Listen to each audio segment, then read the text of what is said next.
Greetings, magical mavens. It's Afura here, the writing witch, and welcome to the next video in our cyclical living series for 2024 into 2025, the astrology of the wheel of the year. So if you're new around here, on this channel, we like to do witchy, slow seasonal living, where instead of trying to cram our magical practices for each season into one day, one weekend, or even just 1 week surrounding each one of the 8 sabbats on the wheel of the year, we normally like to instead cut the year up into 8 equal sections that are 6 weeks long. This way, we have an entire 6 weeks to experience the magic of each of the Sabbat seasons.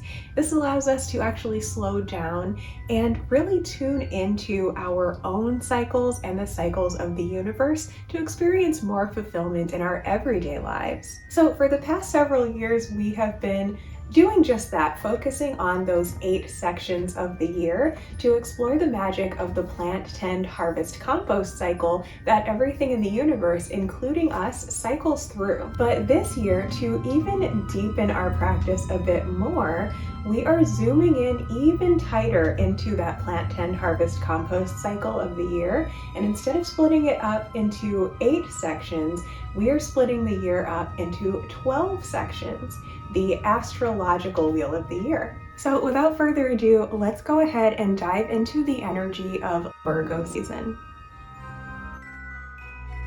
Greetings, magical mavens. The autumn equinox is just around the corner on September 22nd. In the Northern Hemisphere, this moment in late September is one of 2 days, 6 months apart, when the hours of daylight and the hours of darkness are equal, this time transitioning into the dark half of the year, when the nights will be longer than the days. The equinox is a powerful moment of balance, corresponding to the witch's sabbat known as Mabon, a celebration of the height of harvest season and the official beginning of fall. It's a time that energetically supports us to be grateful for what we've manifested thus far. In this video, I'll be sharing with you 4 fun and powerful ways to harness the energy of this time of year by tapping into all 4 elements. Above and beyond just the typical traditions you've probably already heard about a million times over, instead, we're diving much deeper into how to harness the actual astrology of the season to maximize our joy and fulfillment in early autumn. Here on this channel, we like to embrace a slower living approach to celebrating the wheel of the year, not cramming all of our traditions into one day or even just the week surrounding the Sabbat, but instead gradually embracing each season for multiple weeks surrounding each Sabbat. This approach is beautifully supported by astrology. If you're new to the concept of how the zodiac signs and the witchy wheel of the year are intrinsically linked, you are in for a treat. In the first 3 videos in this series, I've already dove deeply into detail on exactly how mind-blowing this correlation is, so I'm not going to take up too much time in this video going over it again. But in short, the zodiac wheel and the pagan Sabbat wheel are one and the same. It's just that the Sabbat system breaks up the year into 8 parts, whereas the zodiac astrology breaks it up into 12. The main anchor points are still the solstices, equinoxes, and cross quarters, but where in witchcraft the quarters of the year are divided into 2 Sabbat seasons, astrology splits each quarter of the year into 3 phases, providing an even deeper and more nuanced perspective into how the plant, tend, harvest, compost cycle works in the universe through the magical power of 3. Just like the visible phases of the moon that make up the triple moon symbol that we like to use as witches, this maiden mother crone concept also appears in the phases of each season. Where the sabbats show us how each of the 4 main seasons has an early and a late phase, astrology shows us a more zoomed in view of each season's beginning, middle, and end. It also ties in with the balance of the elements and helps us make sense out of lunar manifesting, our moods, and so much more. Astrology can seem really complicated, but if you're at all familiar with the witchy wheel of the year, you're already well on your way to understanding astrology. The basic concept of the sabbats provides the base level framework for how astrology works, and you can easily build your knowledge from that place. If you're curious about these mind-blowing details of how all things in the universe fit together perfectly, I definitely invite you to go back and watch the introduction video to this series if you haven't already. But for this video, we're looking at the astrology of the autumn equinox and how to celebrate using these more nuanced astrological themes. The autumn equinox is one of the most magical days of the year, and it's known to many modern witches as the second harvest. In the Wiccan Wheel of the Year tradition, Lammas/Lunasa, in the height of Leo season, was the first harvest festival, celebrating the beginning of harvest season. Mabon, or the autumn equinox, is the second harvest, when a lot more of the hardy crops are brought in. And finally, Samhain will take place at the height of Scorpio season, representing the final harvest, when the garden would be put to bed for the winter and our ancestors would have harvested animals for meat. From a modern psycho-spiritual perspective, this second harvest tends to be thought of as the witches' Thanksgiving, when we focus on the themes of abundance, gratitude, and getting creative with abundant materials being offered by Mother Earth this time of year. This concept is brilliantly supported by the astrology of the season. See, Virgo season, which we're currently in, is the 6th sign of the zodiac and the last sign of summer. While it isn't typically recognized as having a sabbat correspondence, like all zodiac signs, it plays a key role in the story that's being told by the sabbats and seasons. Virgo season represents the last of 3 phases of the summer season, and it ends on the last day of summer. The sun moves out of the sign of Virgo at the moment of the astronomical event known as the autumn equinox in the northern hemisphere. Virgo energy is related to the divine feminine earth element, and its main theme is discernment.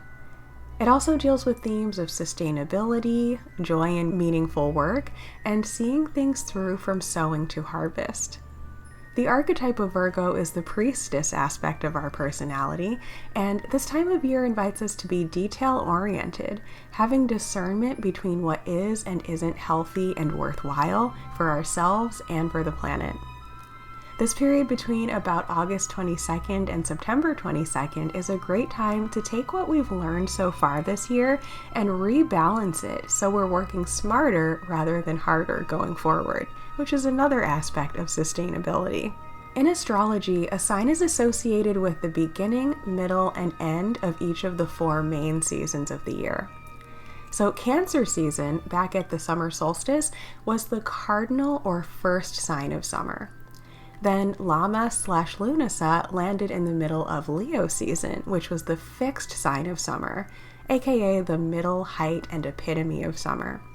And now Virgo is the mutable sign of summer, giving way to fall. Oftentimes, folks find it easy to remember that Cancer corresponds to Litha and Leo corresponds to Lammas.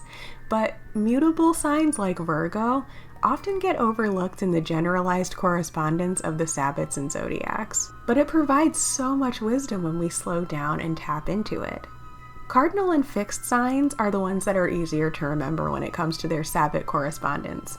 Those are the 8 zodiac signs that either start on a solstice or equinox or have a cross-quarter sabbat, aka Celtic Fire Festival, that takes place right in the middle of them. But that leaves 4 zodiac seasons, the mutable signs, which lead us through the final days of each of the 4 main seasons and right up to the next solstice or equinox.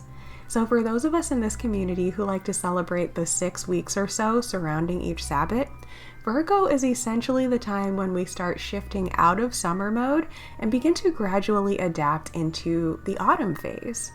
It's that preparing for Mabon time period. The symbol for Virgo is a woman holding up a harvested plant. The glyph for Virgo looks kind of like, well, actually, what does it look like? I'm realizing for all of the other videos in the series so far, I've actually been able to describe how the glyphs of the zodiac signs resemble something related to the themes of that sign, but this one is totally lost on me.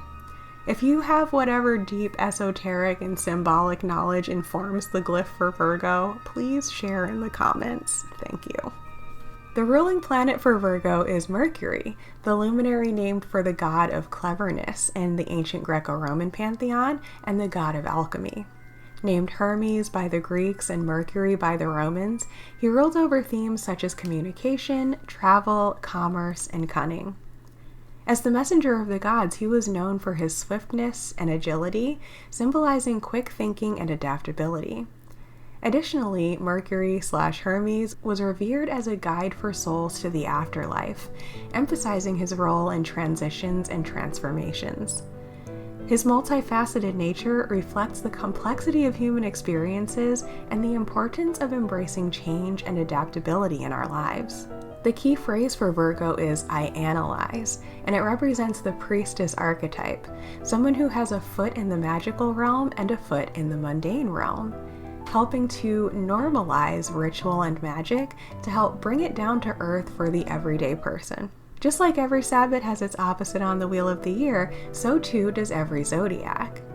We're empowered to achieve balance each season by being mindful of the spectrum between the two. So just as Mabon, or the autumn equinox, is opposite on the wheel of the year from Ostara, or the spring equinox, the opposite of Virgo is Pisces, the mutable sign that completes the winter season 6 months later. What we notice about these opposites is that they aren't true opposites, but just opposite sides of the same spectrum of themes. Virgo, leading up to Mabon, deals with themes of preparing for fall and winter, whereas Pisces, leading up to Ostara, deals with themes of preparing for spring and summer. The universal theme of the Virgo-Pisces axis is the balance between setting boundaries and releasing boundaries that no longer serve our expansion.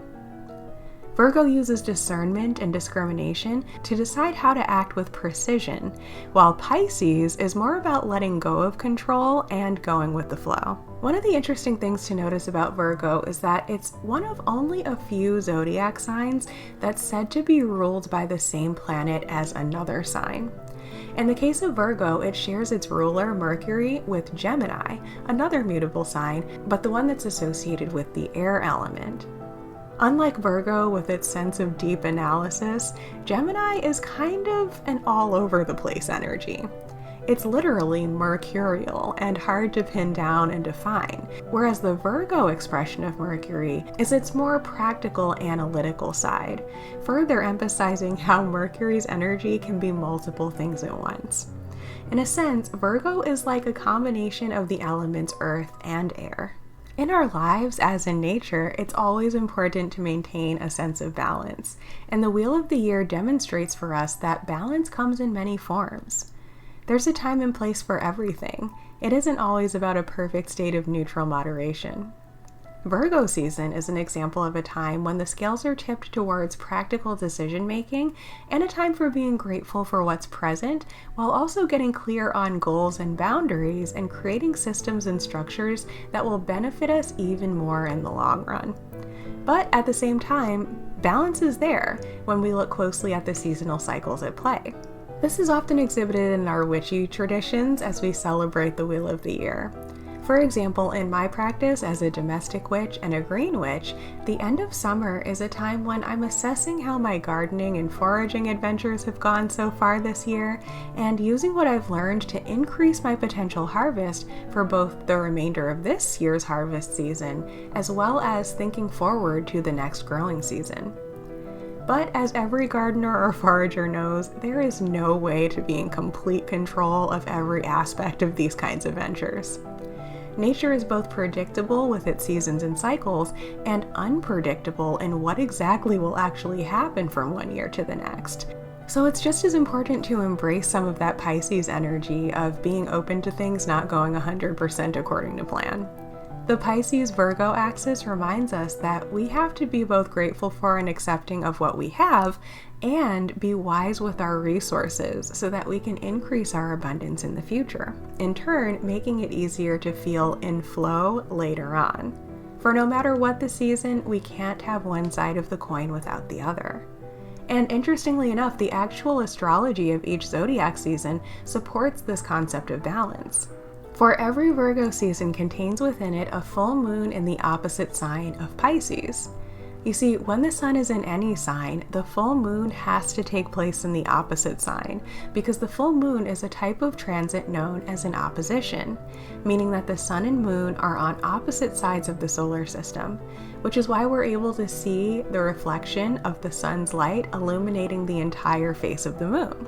This year, the full moon in Pisces is on September 17th.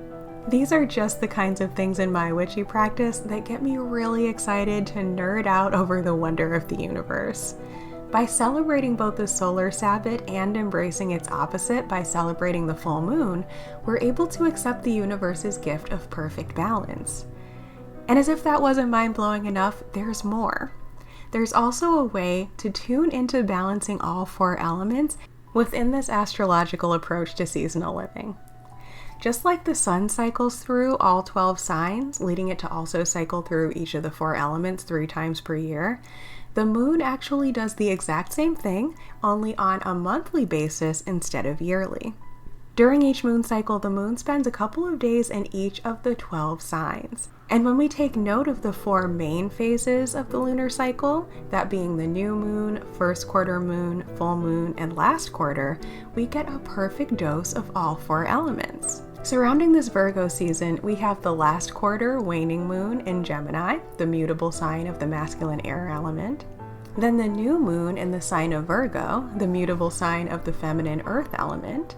And this is that obligatory conjunction between the sun and moon that results in the predictable new moon that always happens in the same sign as the sun every zodiac season. Then there's the first quarter waxing moon in Sagittarius, the mutable sign of the masculine fire element.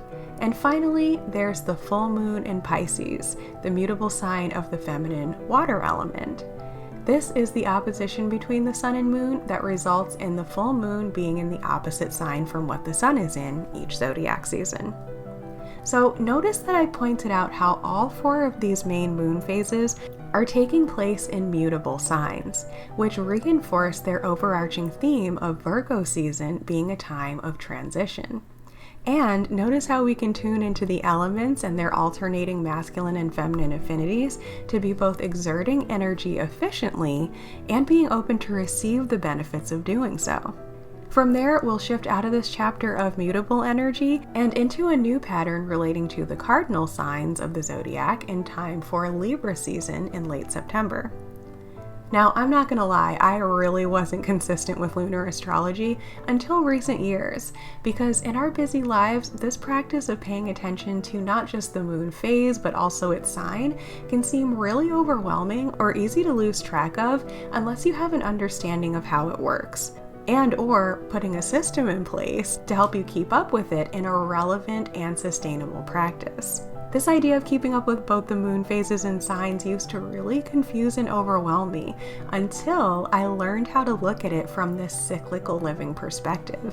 After committing to practicing it for a while, I saw how magical, inspiring, and beneficial it could be in my cyclical living practice.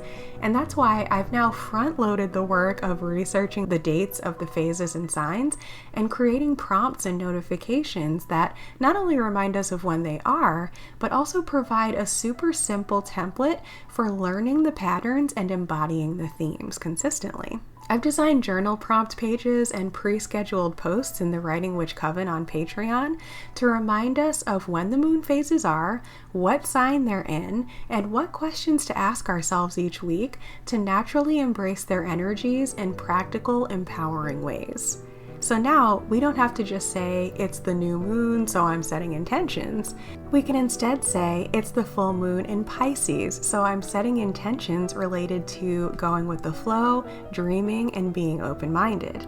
And instead of saying, it's the waxing moon, so I'm taking action, now we can say, it's the waxing moon in Sagittarius, so I'm taking action to hone my focus and align with my core values. So I've done all of this work for you and for myself so that we can enjoy the flow of it going forward. So if this aspect of cyclical living inspires you, but you don't want it to take up too much time and energy each week, the Writing Witch Coven is where you want to be. It's also for you if you're feeling really inspired by all of this mind-blowing information in this video so far. This series is packed with powerful information that you're gonna want to remember, and since I want you to be able to retain and implement it in empowering ways, you don't have to worry about writing all of this down. Members of our Build Your Complete Grimoire tier in the Writing Witch Coven on Patreon receive a grimoire chapter for their binder this month that's essentially a written version of everything we're going over in this video.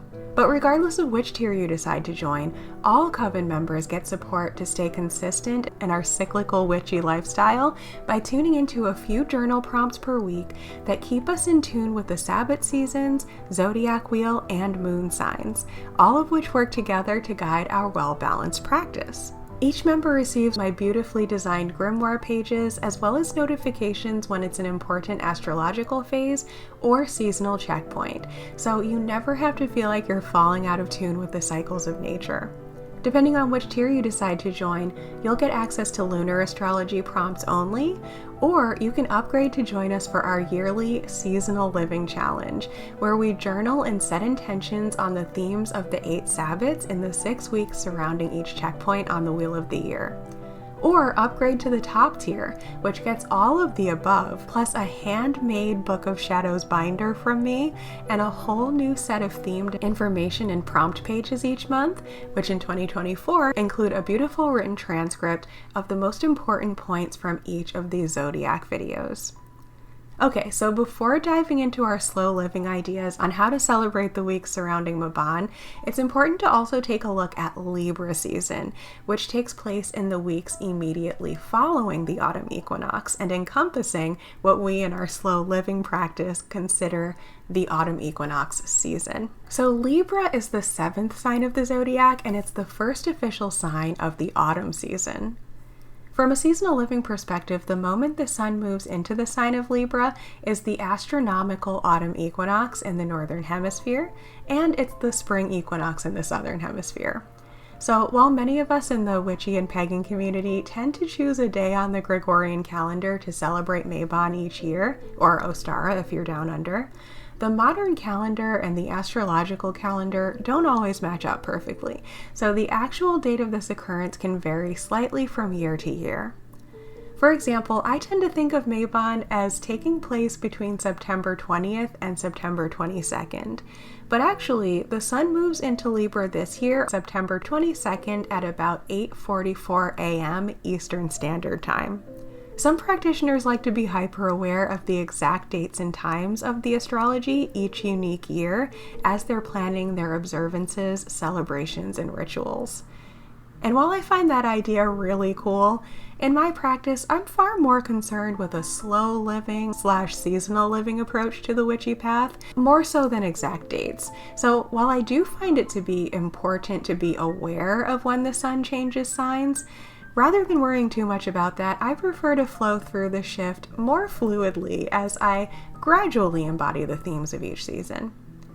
An easy way to remember when to check the changing of the zodiac signs is to just keep in mind that it always happens within a few days of the 20th of every month on the Gregorian calendar.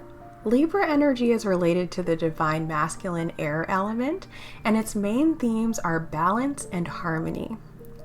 The archetype of Libra is the lover aspect of our journey, so Libra season invites us to lean into cooperation, partnership, and fairness.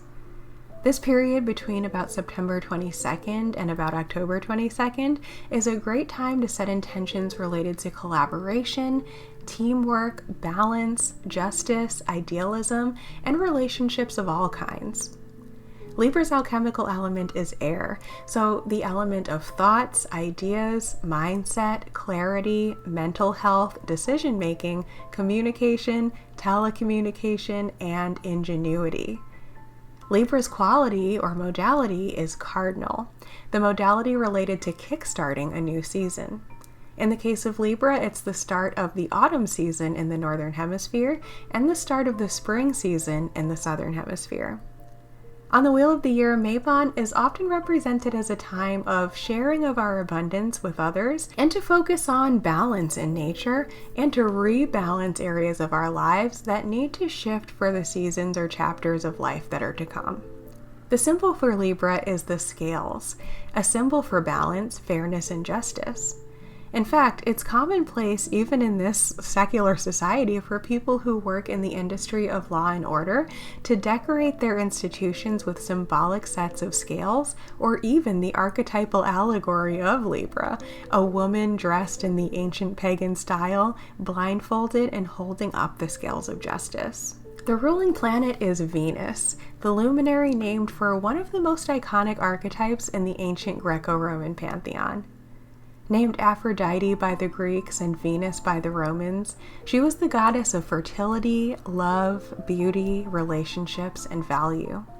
She was a lover, a mother, and someone who was aware of her own value. The key phrase for Libra is "I balance," and Libra represents balance and decision-making in harmony with our core values and with others. The opposite of Libra is Aries, the cardinal sign that kicks off the spring equinox 6 months later around the 20th of March.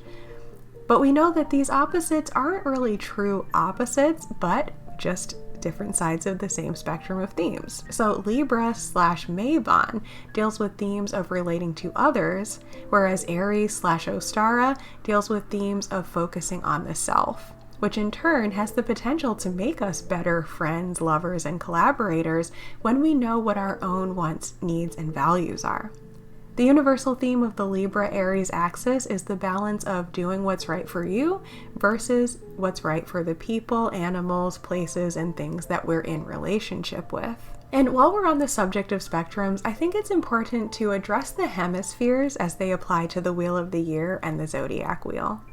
As we all know, the traditional pagan Wheel of the Year, which modern witches have borrowed from the Wicca religion, which has borrowed traditions from ancient Europe, is oriented to the Northern Hemisphere. And based on my experience communing with witches from all over the world online, it's most common for pagans in the Southern Hemisphere to reverse the wheel to appropriately fit their seasons. And what's really magical about this concept of reversal is that it too reminds us not just of the imperfection of the Northern Hemisphere biased Wheel of the Year system, but it actually also reminds us of the perfect balance of the universe. You see, even though the Southern Hemisphere is celebrating the spring equinox when my neck of the woods is celebrating the autumn equinox, that doesn't render it contradictory that it's Libra season regardless of where you live. It actually still makes sense. Just as autumn represents the season of working together to bring in the harvest and sharing in our abundance with those who we care about, spring represents the season of moving forward with our own goals, desires, and plans. They're both two sides of the same coin, and this axis teaches us to both give and receive. Surrounding the Libra season, we have the new moon in Libra, the cardinal sign of the masculine air element, and this is the predictable conjunction between the sun and moon that takes place in the same sign that the sun is in each moon cycle. Next is the first quarter waxing moon in the sign of Capricorn, the cardinal sign of the feminine earth element. Then, the next week is the full moon in Aries, the cardinal sign of the masculine fire element. This is the predictable full moon that always happens in the opposite sign from the sign that the sun is in during each moon cycle. And then finally, there's the last quarter waning moon in Cancer, the cardinal sign of the feminine water element. Now again, notice how I've pointed out how all 4 of these moon phases are taking place in cardinal signs, which reinforce the overarching theme of Libra being a time of new beginnings. And notice again how we can tune into the elements and their alternating masculine and feminine affinities to be both exerting energy effectively and being open to receive the benefits of doing so. And from there, we shift out of this chapter of cardinal energy and into a new pattern relating to the fixed signs of the zodiac in time for Scorpio season in late October. Okay, so now that we're done nerding out about the what and the why of the autumn equinox season and where it fits into astrology, let's shift into embodiment by delving into the how to embrace the season. Here are 4 powerful themes of the Mabon season using the 4 elements as a guide. How you go about embodying these ideas will differ depending on what your goals and practice are like, but for real-world examples, I'll be sharing how either I'm embracing these themes this year or how I've done so in the past. You can plan to focus on one theme per week in alignment with the elements of the 4 main moon phases discussed above, or you can simply go about them whenever you feel inspired to do so throughout the season. Air. Embrace academia vibes. I had been passively dabbling in astrology for years before I really formed an understanding of Virgo and Libra. Not having been close with any Virgos or Libras, I had never really had a reason to think too much about these signs. I hadn't had a lot of personal gnosis around them prior to taking an intentional deeper dive into the study of astrology. So when I started diving deeper and learning about planetary rulership in astrology, it kind of threw me off that Mercury, the airy archetype that rules over Gemini, could also rule over an earthy harvest season sign like Virgo.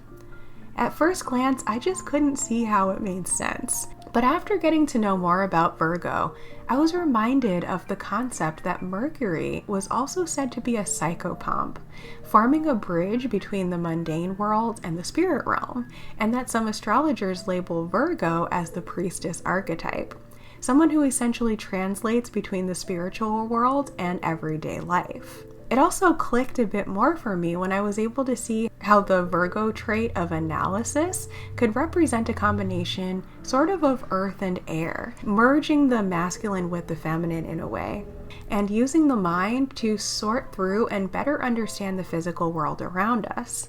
And I am so glad that I took the time to start to learn that more in my cyclical living practice, because when I dove even deeper into astrology and learned about my birth chart, I discovered that my South Node is actually in Virgo, and that even though Virgo doesn't show up in too many other places in my chart, Virgo is an energy that I actually embody really well as someone who's really into the concept of magic, but through the concept of regular everyday rituals like what we talk about on this channel. And I had a similar experience with the concept of Venus and Libra. Like, how could the earthy goddess that rules Taurus also rule an air sign? But I was finally able to put things in perspective when my astrology mentor described it this way. Venus expressed through Taurus is that typical Beltane vibe of fertility, tangible luxury, and the pleasures of the 3D world that we easily associate with Venus. But expressed through Libra, Venus is the beauty of relationships, poetry, and art. Again, kind of merging the masculine with the feminine. Almost like a muse that inspires art and literature. My mentor told me to think back to our shared history as students of art history during our academic years. I was reminded how Venus/Aphrodite is one of the most painted and written about mythological characters across the ages, often by men. Again, sort of this intangible, idealistic feminine archetype trying to be brought into 3D reality through more quote-unquote masculine mediums, that of the air.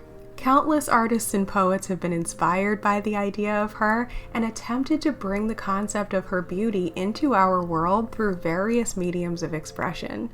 Venus as Libra is like a picturesque Pinterest board of girls in light academia fashion browsing beautiful art museums filled with classical paintings and sculptures. This made me think of a personal experience that I've had with Venus myself while doing image research for the custom journal I had made for Molly Roberts, which went on to be one of my most popular reproductions in the shop. And then it made sense. But even without diving so deep into astrology, September time is well known to many as back-to-school vibes, whether you're a student anymore or not. I finished my undergraduate studies in art and creative writing over a decade ago now, and didn't choose to continue my academic education or seek a career in academia as I had once thought that I would. But still, September has always held a hint of back-to-school energy for me anyway. Not only is it deeply ingrained in so many of us after so many of our formative years of schooling, but the onset of fall also seems to naturally be a time of beginning to shift our focus from the outer world of nature and adventure to the inner world of learning and studying. And I think especially for those of us who love learning but are no longer required to go to school, we also tend to naturally want to romanticize the idea of learning, and maybe even get nostalgic about our school days. This makes even more sense to me now that I have a better grasp of the whole Virgo and Libra season concept.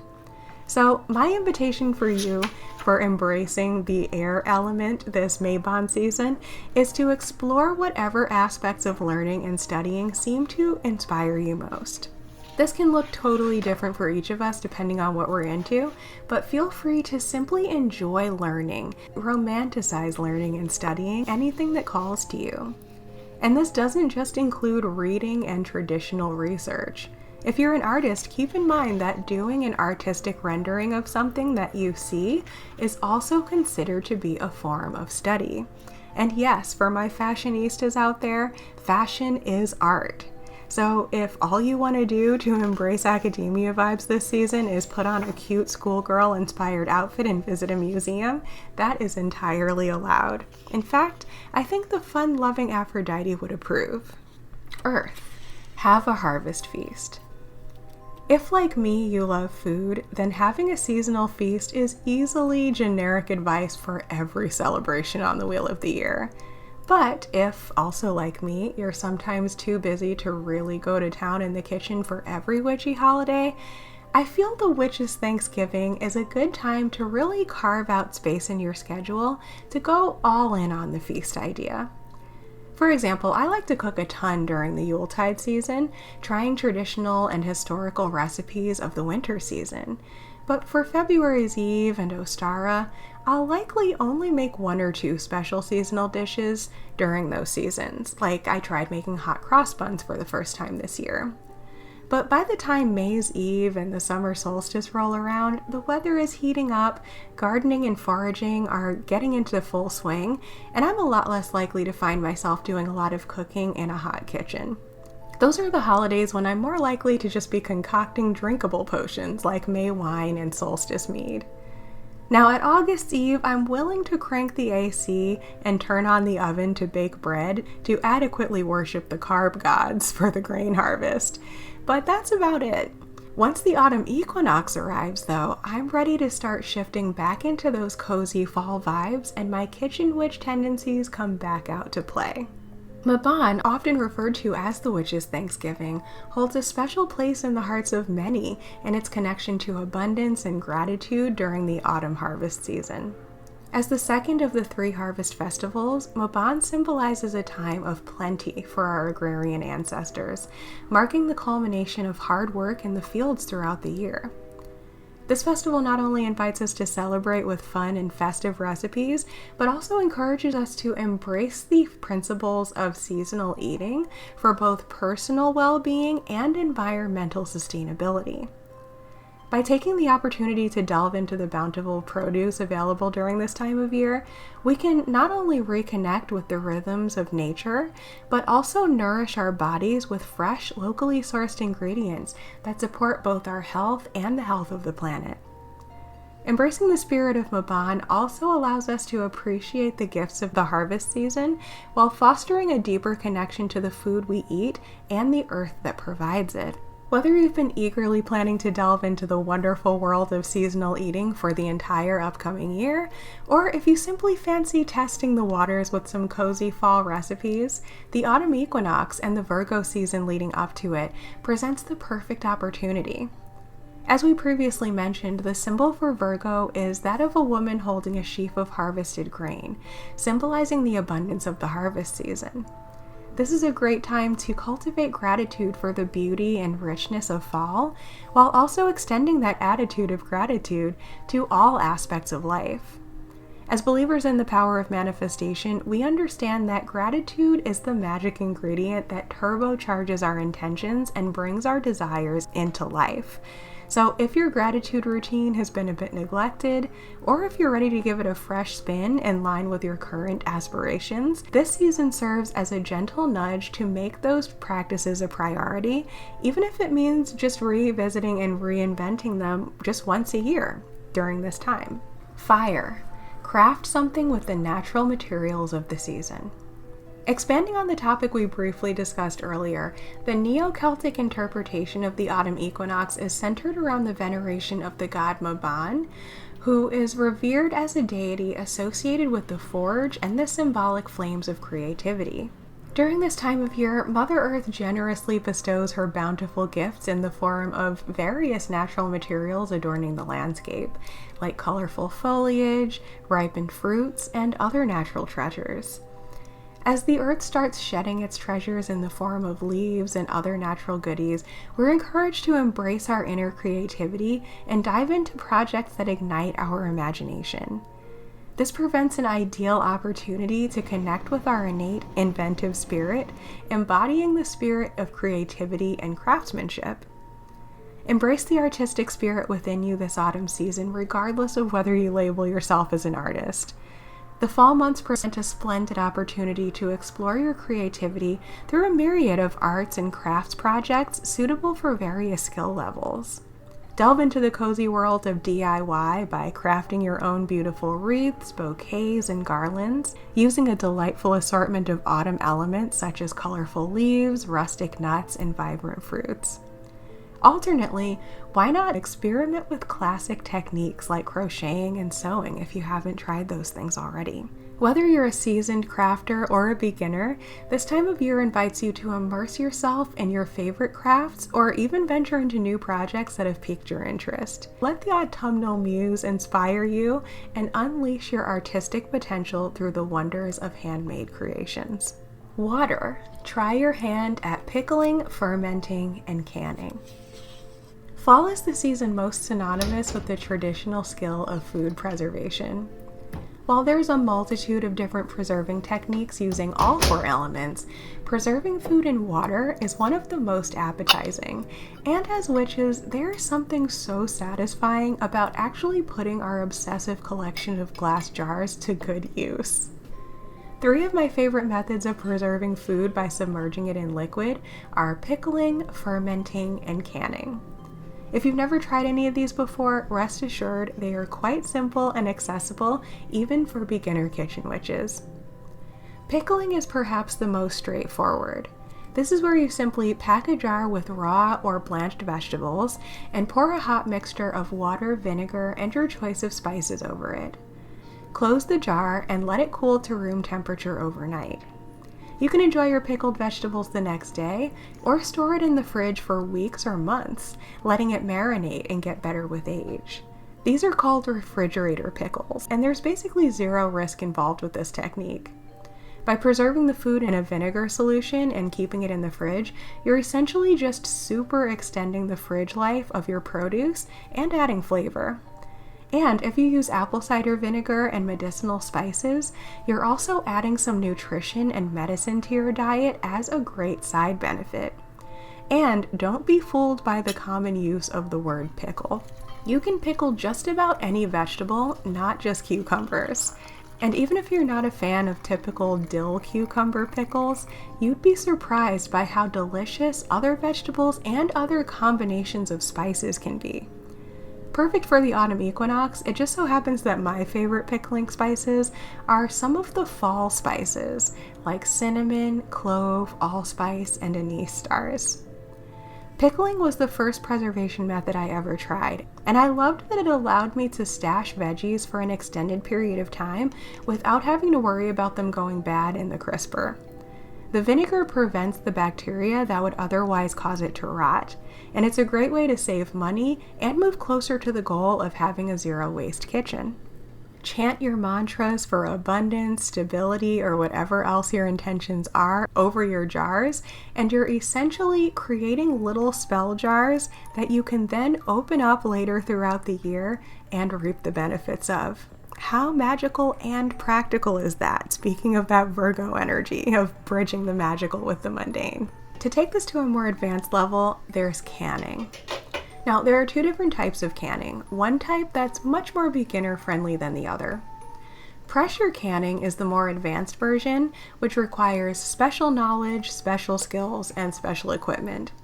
This type of canning allows you to preserve almost anything besides dairy in a shelf-stable form for an extended period of time. At the time of me writing the content for this video, I don't currently have a pressure canner, but I'm studying the ins and outs of pressure canning with the intention of manifesting the equipment I want in time to try it myself in the fall when this video is coming out. But if you want to try your hand at canning, worry not. Just about anyone can try their hand at water bath canning. For water bath canning, all you need are the proper canning jars, lids, and rings to use along with any deep stock pot that you already have or that you can easily and cheaply get from your local thrift store. The only catch is that there's a limited range of foods that you can safely preserve using this method. The goal of canning overall is to prevent the potentially deadly bacteria known as botulism from infecting your food while it stores on the shelf. Botulism can't survive in high acid conditions, and the only way to prevent it in non-acidic foods is to cook and seal it at extremely high temperatures that would never be reached with a regular boiling pot. That's where the pressure canner comes in. That special tool allows you to heat your jars at a much higher than normal temperature, killing any potential botulism spores before storing your jars away. But for the more accessible practice of water bath canning, it's only considered safe to preserve foods that are either naturally high in acid or have a designated amount of vinegar or lemon juice added in order to up the acid level. The good news is that many of our favorite fruits can be preserved through water bath canning, with or without adding a little bit of lemon juice, depending on what kind of fruit it is. And since pickles are preserved in vinegar-based brine, we can also use trusted canning recipes to preserve pickled vegetables in this way. I've really been enjoying water bath canning so far, but I'm not an expert, so I recommend looking up the full list of rules for canning and/or following trusted canning recipes closely. While canning is considered very safe when done correctly, I understand that it's not for everyone, or you may just not have the time this fall to learn the ins and outs of it, or you may not be ready to invest in the specific jars, lids, and rings that are needed for the task right now. So what if you've been stashing sauce jars and well-washed candle jars for ages and are looking for a preservation method that allows you to safely use them? Well, along with your vinegar pickles that we discussed above, there's also fermentation. This is what was historically meant by the term pickling before the modern method of pickling in vinegar became popular. This is where you essentially pack your produce into a clean jar and cover it with a solution of sterile water and sea salt to leave in a dark place at room temperature, allowing it to produce its own sort of mild vinegar in the process. Once it's been fermented at room temperature for the designated amount of time, it gets moved to the refrigerator to store for almost as long as vinegar pickles. As for the benefits of fermentation, in addition to the fact that fermentation allows for a much more unique range of flavors for each vegetable without necessarily being overpowered by vinegar taste, it's also said to be more of a superfood since the fermentation creates good bacteria that's great for your gut health. And to make all of these different preservation methods even more magical and witchy, remember what we learned in a previous video about programming water with intention. Speak or think your mantras for health, prosperity, and well-being over your jars as you're working, and you're essentially creating edible spell jars that you can later reap the benefits of throughout the year. How magical is that? I mean, talk about Virgo energy with bridging the magical with the mundane. Food preservation is my go-to version of a spell jar at this point because it is both practical and magical, and I am all about that. So, which of these seasonal living ideas inspires you the most? Which ones are you most excited to try this season? I would love to hear your ideas in the comments. And be sure to join us in the Writing Witch Coven to get beautiful written transcripts of this episode and every astrological episode for your grimoire, and to easily stay in tune with cyclical living. Membership starts as low as $11 a month, and we would love to have you. And for more ideas on how to embrace the autumn equinox themes, I invite you to check out this video right here. Or if you've already seen that one, come and join me on my new vlog channel, where you can see what kind of green witchy adventures and kitchen witchery I'm getting up to this season. See you there!